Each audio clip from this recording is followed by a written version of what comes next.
Hello friends, आपका स्वागत है मेरे channel smart study with family में। आज हम पढ़ने वाले हैं विश्व इतिहास में पुनर्जागरण काल को।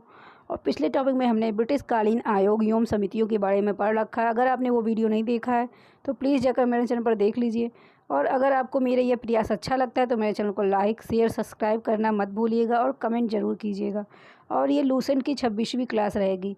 अब हम स्टार्ट करते हैं।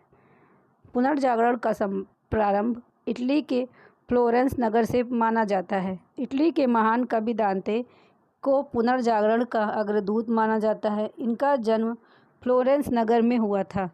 दांते ने प्राचीन लैटिन भाषा को छोड़कर तत्कालीन इटली की बोलचाल की भाषा टस्कन में डिवाइन कॉमेडी नामक काव्य लिखा।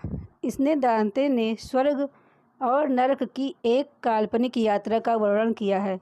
दांते के बाद पुनर्जागरण की भावना का प्रश्रय देने वाला दूसरा व्यक्ति प्लूटार्क था। प्लूटार्क को मानववाद का संस्थापक माना जाता है।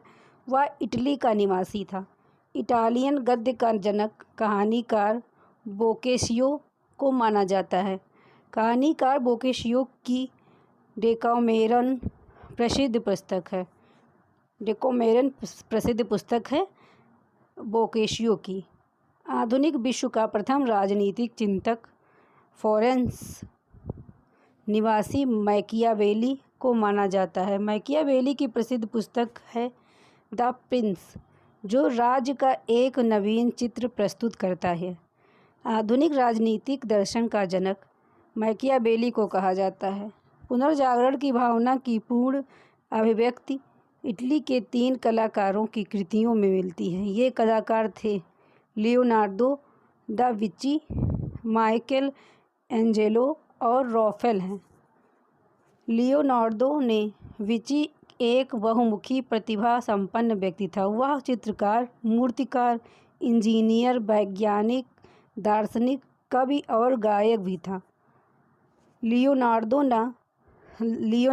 दा विंची द लास्ट सपर और मोनालिसा नामक अमर चित्रों के रचयिता होने के कारण प्रसिद्ध है। माइकल एंजेलो भी एक अद्भुत मूर्तिकार एवं चित्रकार था। द लास्ट जजमेंट एवं the fall of man Michael Angelo की कृतियां हैं। सिस्तान के गिरजाघर की छत में माइकल एंजेलो के द्वारा ही चित्र बनाए गए हैं। राफेल भी इटली का एक चित्रकार था। इसकी सर्वश्रेष्ठ कृति जीसस क्राइस्ट की माता मैडोना का चित्र है। पुनर्जागरण काल में चित्रकला का जनक जियाटो को माना जाता है। पुनर्जागरण काल का सर्वश्रेष्ठ निबंधकार इंग्लैंड का फ्रांसिस बेकन था। हॉलैंड के इरास्मस ने अपनी पुस्तक द फ्रेज ऑफ फॉली में व्यंग्यात्मक ढंग से पादरियों के अनैतिक जीवन एवं ईसाई धर्म की कुरीतियों पर प्रहार किया है। इंग्लैंड के लेखक टॉमस मूर ने अपनी पुस्तक यूटोपिया में आदर्श समाज का चित्र प्रस्तुत किया है। मार्टिन लूथर ने जर्मन भाषा में बाइबल का अनुवाद प्रस्तुत किया। रोमियो एंड जूलियट शेक्सपियर की अमर कृति हैं, जो इंग्लैंड में हुई थी। इंग्लैंड के रोजर बेकन को आधुनिक प्रयोगात्मक विज्ञान का जन्मदाता माना जाता है। पृथ्वी सौरमंडल का केंद्र है। इसका खंडन सर्वप्रथम पोलैंड निवासी कोपरनिकस ने किया था। गैलीलियो ने भी कोपरनिकस के सिद्धांत का समर्थन किया। जर्मनी के प्रसिद्ध वैज्ञानिक केपलर ने गणित की सहायता से यह बतलाया कि ग्रह सूर्य के चारों ओर किस प्रकार घूमते हैं। न्यूटन ने गुरुत्वाकर्षण के नियम का पता लगाया। धर्म सुधार आंदोलन की शुरुआत 16वीं सदी में हुई। धर्म सुधार आंदोलन का प्रवर्तक मार्टिन लूथर था, जो जर्मनी का रहने वाला था। इसने बाइबल का अनुवाद जर्मनी भाषा में किया। धर्म सुधार आंदोलन की शुरुआत इंग्लैंड में हुई थी। जॉन विक्लिफ को धर्म सुधार आंदोलन का प्रातःकालीन तारा कहा जाता है। इसके अनुयायी लोलार्ड्स कहलाते थे। अमेरिका की खोज क्रिस्टोफर कोलंबस ने की थी। अमेरिगो वेस्पुसी के नाम पर अमेरिका का नाम अमेरिका पड़ा। प्रशांत महासागर का नामकरण स्पेन निवासी मैगलन ने किया था।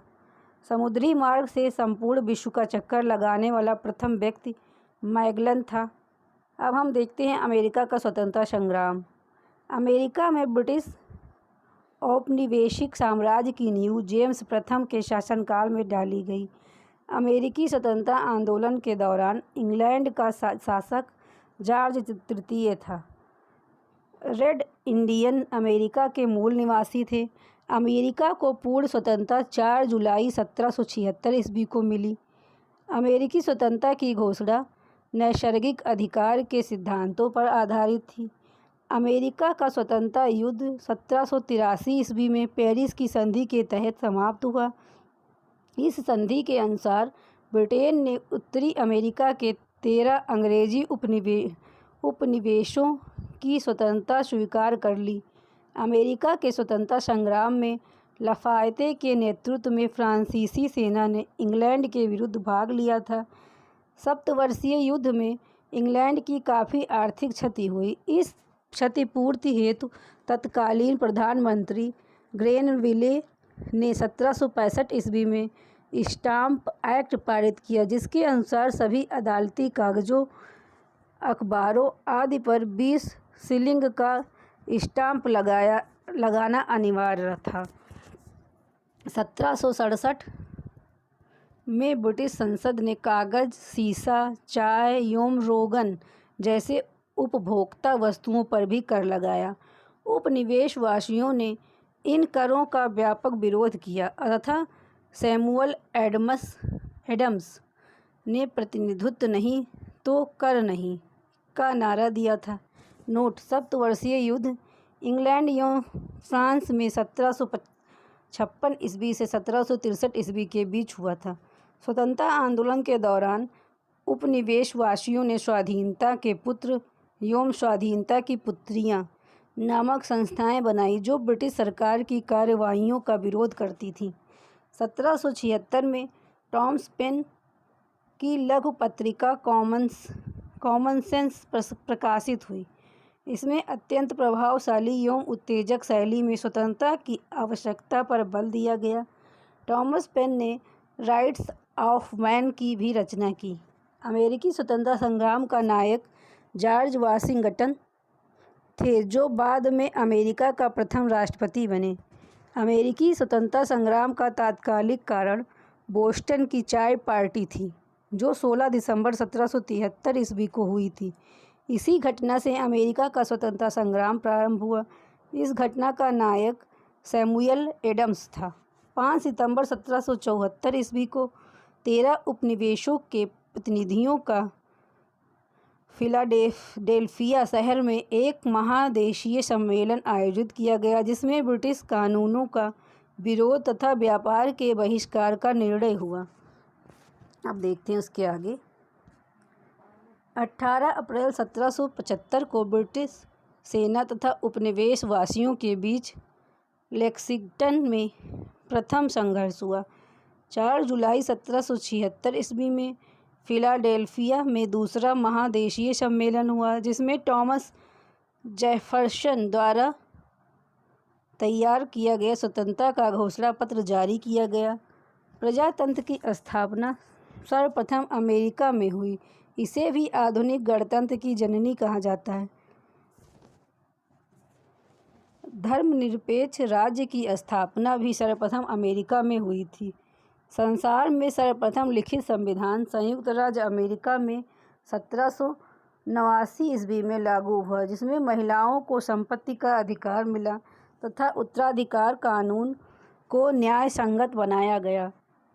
मार्टेस्क्यू के शक्ति पृथक्करण सिद्धांत को मान्यता मिली। 1781 ईस्वी में उपनिवेशी सेना के सम्मुख आत्मसमर्पण करने वाले ब्रिटेन का सेनापति लॉर्ड कॉर्नवालिस था। अमेरिका विश्व का पहला देश था जिसने मनुष्यों की संबद्धता तथा उसके मौलिक अधिकारों की घोषणा की। अमेरिका में दासों के आयात को 1808 ईस्वी में अवैध घोषित किया गया। अब्राहम लिंकन अमेरिका के राष्ट्रपति 1860 ईस्वी में हुए। अमेरिका में गृह युद्ध की शुरुआत 12 अप्रैल 1861 ईस्वी में दक्षिणी एवं उत्तरी राज्यों के बीच हुई। दक्षिणी राज्य दासता के समर्थक एवं उत्तरी राज्य उसके विरोधी थे। अमेरिकी गृह युद्ध की शुरुआत दक्षिणी कैरोलिना राज्य से हुई। इसी युद्ध के फलस्वरूप ही दास प्रथा का अंत हुआ। 1 जनवरी 1863 ईस्वी को अब्राहम लिंकन ने दास प्रथा का उन्मूलन किया। प्रजातंत्र जनता के द्वारा और जनता के लिए शासन है। प्रजातंत्र की यह परिभाषा अब्राहम लिंकन ने ही दी थी। अब्राहम लिंकन की हत्या जॉन विल्कीज ब्रूस नामक व्यक्ति ने 14 अप्रैल 1865 ईस्वी में कर दी थी। अमेरिकी गृह युद्ध की समाप्ति 26 मई 1865 ईस्वी को हुई। अमेरिका फिलोसॉफिकल सोसाइटी की स्थापना बेंजामिन फ्रैंकलिन ने की थी। अब हम देखेंगे फ्रांस की राजक्रांति। फ्रांस की राजक्रांति 1789 ईस्वी में लुई 16वां के शासनकाल में हुई। इस समय फ्रांस में सामंती व्यवस्था थी। 14 जुलाई 1789 को क्रांतिकारियों ने बास्तीद के कारागृह के फाटक को तोड़कर बंदियों को मुक्त कर दिया। तब से 14 जुलाई को फ्रांस में राष्ट्रीय दिवस स्वतंत्रता दिवस के रूप में मनाया जाता है। समानता, स्वतंत्रता और बंधुत्व का नारा फ्रांस की राजक्रांति की ही देन है। मैं ही राज्य हूँ और मेरे शब्द ही कानून है, यह कथन लुई 14वां का था। राजा की निरंकुशता एवं स्वेच्छाचारिता पर अंकुश लगाने के लिए फ्रांस में पार्लियामेंट नामक संस्था थी, जिसकी संख्या 17 थी और जिसका गठन न्यायालय के रूप में किया गया था। न्यायाधीशों का पद कुलीन वर्ग के लिए सुरक्षित होता था और ये पद वंश क्रमानुगत होते थे। वर्साय के शीश महल का निर्माण लुई 14वां ने करवाया था। वर्साय को फ्रांस की राजधानी लुई 14वां ने बनाया था। लुई 16वां 1774 ईस्वी में फ्रांस की गद्दी पर बैठा। लुई 16वां की पत्नी मेरी एंतुआनेत ऑस्ट्रिया की राजकुमारी थी। राष्ट्र की समाधि वर्साय का भड़कीला राजदरबार था। लुई 16वां को देशद्रोह के अपराध में फांसी दी गई थी। टैले एक प्रकार का भूमि कर था और तीथे एक प्रकार का धार्मिक कर था, जिसे चर्च को देना पड़ता था। फ्रांसीसी क्रांति में वॉल्टेयर, मोंटेस्क्यू एवं रूसो ने सर्वाधिक योगदान किया। वॉल्टेयर चर्च का विरोधी था। रूसो फ्रांस में प्रजातंत्रात्मक शासन पद्धति का समर्थक था। 100 चूहों की अपेक्षा एक सिंह का शासन उत्तम है, यह युक्ति वॉल्टेयर की थी। सोशल कॉन्ट्रैक्ट रूसो की और लेटर्स ऑन इंग्लिश वॉल्टेयर की रचना है। कानून की आत्मा की रचना मोंटेस्क्यू ने की थी, जिसमें सरकार के 3 अंगों कार्यपालिका, विधायिका और न्यायपालिका को अलग अलग रखने के विषय में बताकर शक्ति पृथक्करण सिद्धांत का पोषण किया। फ्रांस की क्रांति का सबसे महत्वपूर्ण नारा समानता था, जिसे मध्यम वर्ग ने आगाज किया था। स्वतंत्रता एवं बंधुत्व की क्रांति का नारा था। 18वीं शताब्दी में फ्रांसीसी समाज 3 एस्टेट्स अर्थात श्रेणी में बटा हुआ था तथा प्रथम एस्टेट पादरी, द्वितीय एस्टेट अभिजात वर्ग था, जबकि तृतीय एस्टेट, इसमें देश की 90% जनता थी, उन्हें सभी प्रकार के कर देने पड़ते थे। इस वर्ग में व्यापारी, डॉक्टर, वकील, जज, अध्यापक, शिक्षक, लेखक, शिल्पी, किसान एवं मजदूर सभी शामिल थे। नोट: फ्रांस की राजक्रांति के समय फ्रांस की मुद्रा लिरवे थी। स्टेट्स जनरल के अधिवेशन की शुरुआत 5 मई 1789 ईस्वी में हुई थी। माप तौल की दशमलव प्रणाली फ्रांस की देन है। सांस्कृतिक राष्ट्रीयता का जनक हर्डर को कहा जाता है। नेपोलियन का जन्म 15 अगस्त 1769 ईस्वी को कोर्सिका द्वीप की राजधानी अजासियो में हुआ था। नेपोलियन के पिता का नाम कार्लो बोनापार्ट था। नेपोलियन ने ब्रिटेन के सैनिक अकादमी में शिक्षा प्राप्त की। 1796 ईस्वी में नेपोलियन ने इटली में ऑस्ट्रिया के प्रमुख को समाप्त किया। फ्रांस में डायरेक्टरी के शासन का अंत 1799 ईस्वी में हुआ। नेपोलियन 1799 ईस्वी में प्रथम कौंसल बना और 1802 ईस्वी में जीवन भर के लिए कौंसल बना। 1804 ईस्वी में नेपोलियन फ्रांस का सम्राट बना। आधुनिक फ्रांस का निर्माता नेपोलियन को कहा जाता है। नेपोलियन ने ही सर्वप्रथम इंग्लैंड को बनियों का देश कहा था। नेपोलियन ने पत्नी जोसेफाइन को तलाक देकर ऑस्ट्रिया की राजकुमारी मारिया लुइसा से शादी की। ट्राफल्गर का युद्ध 21 अक्टूबर 1805 ईस्वी में इंग्लैंड एवं नेपोलियन के बीच हुआ था। नेपोलियन ने बैंक ऑफ फ्रांस की स्थापना 1800 ईस्वी में की। नेपोलियन ने कानूनों का संग्रह तैयार करवाया जिसे नेपोलियन का कोड कहा गया है। नेपोलियन को नील नदी के युद्ध में अंग्रेजी जहाजी बेड़े के नायक नेल्सन के हाथों बुरी तरह पराजित होना पड़ा। यूरोप के राष्ट्रों ने मिलकर 1813 ईस्वी में नेपोलियन को लिप्जिग नामक स्थान पर हरा दिया और उन्हें बंदी बनाकर एल्बा के टापू पर भेज दिया गया, परंतु वह एल्बा से भाग निकला और पुनः फ्रांस का सम्राट बना। अंततः मित्र राष्ट्रों की सेना ने नेपोलियन को 18 जून 1815 ईस्वी को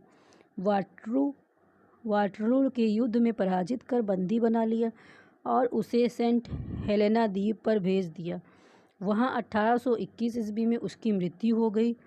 नेपोलियन लिटिल कॉरपोरल के नाम से जाना जाता है। नेपोलियन के पतन का कारण था उसका रूस पर आक्रमण करना। इंग्लैंड के वाणिज्य एवं व्यापार का बहिष्कार करने के लिए नेपोलियन ने महाद्वीपीय व्यवस्था का सूत्रपात किया था। वियना कांग्रेस समझौता के तहत यूरोप के राष्ट्रों ने 1815 ईस्वी में फ्रांस के प्रभुत्व को समाप्त किया। अब हम देखते हैं इटली का एकीकरण। 19वीं सदी के पूर्वार्ध में इटली में 13 राज्य थे। इटली के एकीकरण का जनक जोसेफ मेज़नी को माना जाता है। मेज़नी का जन्म जेनेवा में हुआ था। इटली के एकीकरण में सबसे बड़ा बाधक ऑस्ट्रिया था। इटली के एकीकरण में सार्डिनिया, पीडमोंट राज्य ने अगुवाई की थी। इटली की समस्या को काउंट काबूर ने अंतर्राष्ट्रीय समस्या बना दिया। इटली के एकीकरण की तलवार गैरिबाल्डी को कहा जाता है। इटली के एकीकरण का श्रेय मेज़नी, काउंट काबूर और गैरिबाल्डी को दिया जाता है। एंग इटली की समस्या 1831 ईस्वी में जोसेफ मेज़नी ने की। गैरिबाल्डी लाल कुर्ती नाम से सेना का संगठन किया करता था। कार्बोनरी सोसाइटी का संस्थापक गिबर्टी था। विक्टर एमैनुएल सार्डिनिया का शासक था। इटली के एकीकरण की शुरुआत लोम्बार्डी और सार्डिनिया राज्यों के मेल से हुई। इटली राष्ट्र का जन्म 2 अप्रैल 1860 ईस्वी को माना जाता है। 1871 ईस्वी में रोम को संयुक्त इटली का राजधानी घोषित किया गया। यदि समाज में क्रांति लानी हो तो क्रांति का नेतृत्व नवयुवकों के हाथ में दे दो, यह कथन जोसेफ मेज़नी का था। इटली का एकीकरण 1871 ईस्वी में काउंट काबूर ने किया था। इटली की एकता का जन्मदाता नेपोलियन था। अब हम देखते हैं जर्मनी का एकीकरण। जर्मनी का एकीकरण बिस्मार्क ने किया। बिस्मार्क प्रशा के शासक विलियम प्रथम का प्रधानमंत्री था। जर्मनी का सबसे शक्तिशाली राज्य प्रशा था। बिस्मार्क जर्मनी का एकीकरण प्रशा के नेतृत्व में चलाता था। विलियम को जर्मन संघ के सम्राट का ताज 8 फरवरी 1871 ईस्वी में पहनाया गया। बिस्मार्क को सबसे अधिक भय फ्रांस से था। जर्मनी में राष्ट्रीयता का संदेश वाहक नेपोलियन बोनापार्ट को माना जाता है। जर्मनी के आर्थिक राष्ट्रवाद का पिता फ्रेडरिक लिस्ट को माना जाता है। जर्मनी राष्ट्रीय सभा को डाइट के नाम से जाना जाता था। यह फ्रैंकफर्ट में होती थी। 1815 ईस्वी में से 1850 ईस्वी के बीच जर्मन साम्राज्य पर ऑस्ट्रिया का आधिपत्य था। ऑस्ट्रिया का चांसलर मेटरनिख था। एकीकृत जर्मन राष्ट्र के निर्माण में राके, बोमर, लसर इत्यादि दार्शनिकों ने महत्वपूर्ण भूमिका निभाई। फ्रैंकफर्ट संविधान सभा का गठन मई 1848 ईस्वी में किया गया। विलियम प्रथम के शासनकाल में प्रशा का रक्षा मंत्री वान रून एवं सेनापति वान माल्टेक था। 23 सितंबर 1862 को बिस्मार्क प्रशा का चांसलर बना। बिस्मार्क का जन्म 1 अप्रैल 1815 ईस्वी को ब्रेडेनबर्ग में हुआ था। विलियम प्रथम ने बिस्मार्क को बाजीगर कहा था। सेरेवोजो के युद्ध में 1866 ईस्वी में ऑस्ट्रिया ने प्रशा के आगे आत्मसमर्पण कर दिया था। 23 अगस्त 1866 ईस्वी के प्राग संधि के तहत ऑस्ट्रिया जर्मन संघ में शामिल हुआ। फ्रांस एवं प्रशा के बीच सेडान का युद्ध 15 जुलाई 1870 ईस्वी को हुआ। नेपोलियन तृतीय ने प्रशा के आगे 1 सितंबर 1870 ईस्वी को आत्मसमर्पण किया। बिस्मार्क ने जर्मनी के सम्राट विलियम प्रथम का राज्याभिषेक वर्साय के राजमहल में किया। फ्रैंकफर्ट की संधि 10 मई 1871 ईस्वी को फ्रांस और प्रशा के बीच हुई। सूडान के युद्ध के बाद जर्मनी का एकीकरण संभव हो सका। हम इसके आगे अगले पार्ट में देखेंगे। अगर आपने अभी तक मेरे चैनल को सब्सक्राइब नहीं किया तो प्लीज़ मेरे चैनल को सब्सक्राइब कर दीजिए और कमेंट कर दीजिए और लाइक भी कर दीजिएगा। Thank you.